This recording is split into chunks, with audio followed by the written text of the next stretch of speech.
Excellencies President Zuma and Deputy President Ramaphosa, honorable members, fellow South Africans, I speak here on behalf of the fraternity of local government, cognizant of the increased expectation by both local communities and the global development community of the role of the local arm of state in making a meaningful impact on development.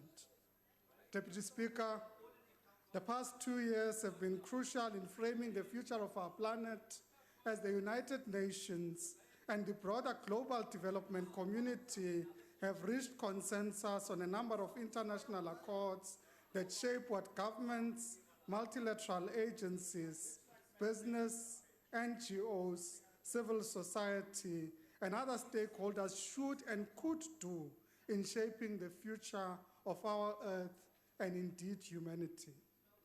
This is espoused in, amongst others, but not limited to, the Sustainable Development Goals, the Sendai Framework for Disaster Risk Reduction, the Paris Accord on Climate Change, the Addis Ababa Action Agenda, and recently adopted New Urban Agenda.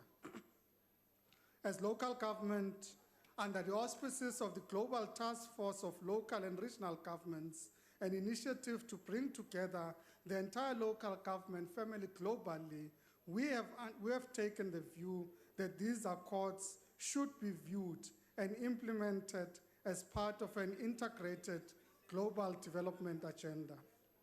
Honorable members, I introduce my input today reflecting on the global development agenda to draw to our attention our global commitments and applications. Aware that this House adopted the National Development Plan as our lodestar as a country towards these objectives. In this regard, allow me to state the obvious. 2030 is a mere 13 years from now.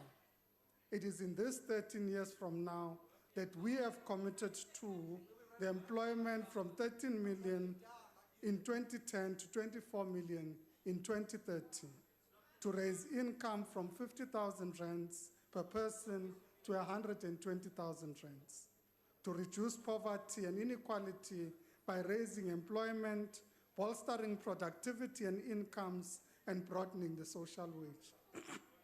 Excuse me.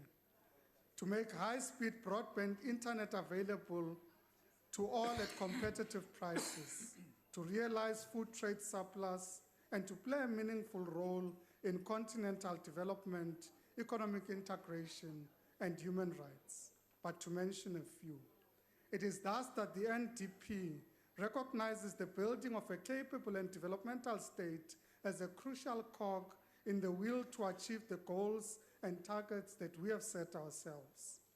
Aware of the reality that our local and regional governments could be the critical instrument, if not the pivot around which local development can take place, the African Union adopted the African Charter on the values and principles of decentralization, local governance, and local development.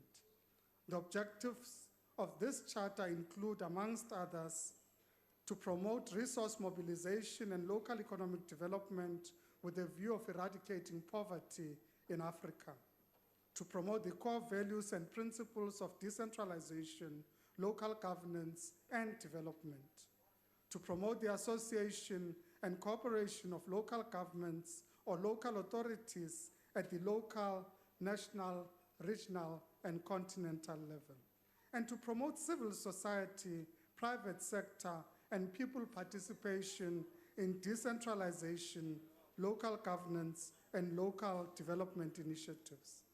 Deputy Speaker, I highlight these noble objectives of the Charter only to remind the House of Article 23 of the Charter, which states, and I quote, "This Charter shall be open to all member states of the Union for signature, ratification, or accession in conformity with their respective constitutional procedures," close quote.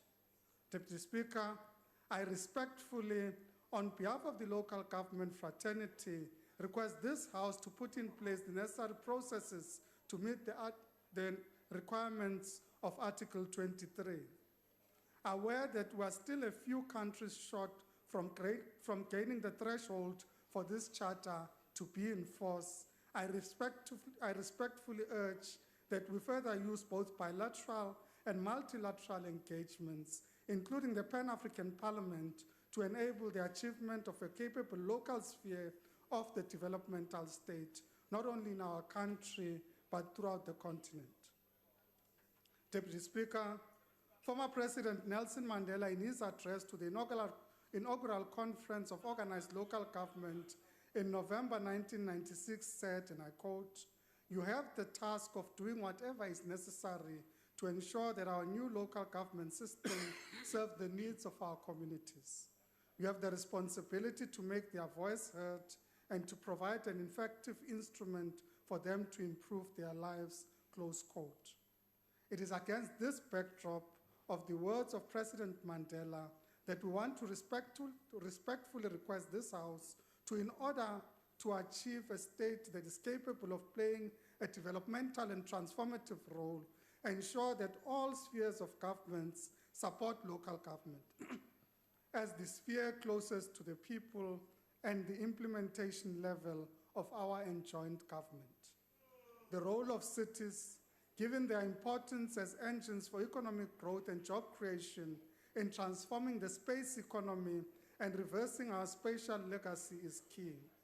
This comes with particular reflection on the powers and functions necessary to execute the mandate of wide devolution and assignment is critical in the management of integrated spaces. In respect to exploring opportunities for stimulating rural development, local government can play a meaningful role in the implementation of effective and innovative development programs. We must find ways to reinforce rather than undermine the potential role of developmental local government so that municipalities can address poverty and inequality by developing rural communities. Having said this, of course, while focusing our discussion on the necessary ingredients for building a capable and developmental state, we should not and cannot ignore further current topical issues confronting the local government sector. Deputy Speaker, there are currently a large number of municipalities who are unviable, which is due to structural policy and systemic problems. These problems continue to weaken local government to discharge its obligations, which is now manifesting itself in the impasse between our member municipalities and ESCOM on outstanding debt owed. Most municipalities affected by these ballooning debts and affordability repayment weaknesses are the so-called unviable municipalities. It means that without a structural fiscal response to review funding of municipalities, including alternative revenue streams, and without reviewing systemic problems like ESCOM's high interest on debt, excessive punitive measures, ESCOM credit control policies, and unreconciled municipal credit control policies and collection cycles, the problem will persist. Fundamental in making municipalities developmental is an urgent need to sort out some of the lingering challenges arising from the current fiscal framework. Some of these issues, Deputy Speaker, must include the following: the unsustainable and increasing debts owed to municipalities, which now stands at a staggering 113.7 billion rands. The current fiscal framework, which allocates only 9.1% of the local government sphere, needs urgent reviewing. The consistently improving quality of financial management in municipalities is evidenced by the Auditor General's audit outcome reports, are a cause for celebration. However, we propose that more effort be spent in assuring that not only accountability, but also the improvement in the quality of spending and the return on the fiscal investment in transforming local space becomes a critical part of the indicators. And that strengthening local government's role in the electricity distribution industry, including consideration of renewable energy reaffirming the exclusive mandate assigned to local government on reticulation and the ballooning municipal debt and tariff structure will be critical, as will its role in sustainable management, water, and sanitation for all. Deputy Speaker, we believe that a capable and developmental state, particularly at a local level, is one that has the necessary financial and institutional capacity to implement our set objectives. In this regard, the SALGA National Executive Committee has urged us to identify means of accessing innovative financing solutions for the local sphere, this both at a local and at a global level. This will include use of pooled financing mechanisms that we have already investigated for those municipalities that cannot access the debt capital markets, and to advance further instruments to those that are active in the debt capital markets. Other instruments we are keen to investigate together with government are social impact bonds and the effective implementation of public-private partnerships at a local level. In this regard, we will work closely with both government and parliament to effect the necessary legislative and regulatory changes to enable this. Deputy Speaker, we have also identified strategic partners to build capacity and support the local sphere of the developmental state. One of these is the mutually beneficial agreement between SALGA and our Palestinian counterparts, the Association of Palestinian Local Authorities, where we would share our experiences in developing a property valuation and rating system, and they would deploy engineers in our most needy member municipalities. A mutually beneficial partnership of fraternal countries indeed. Furthermore, together with our partners, we have established the SALGA Center for Leadership and Governance. This center is intended to train and support both the administrative and political leadership at a local level.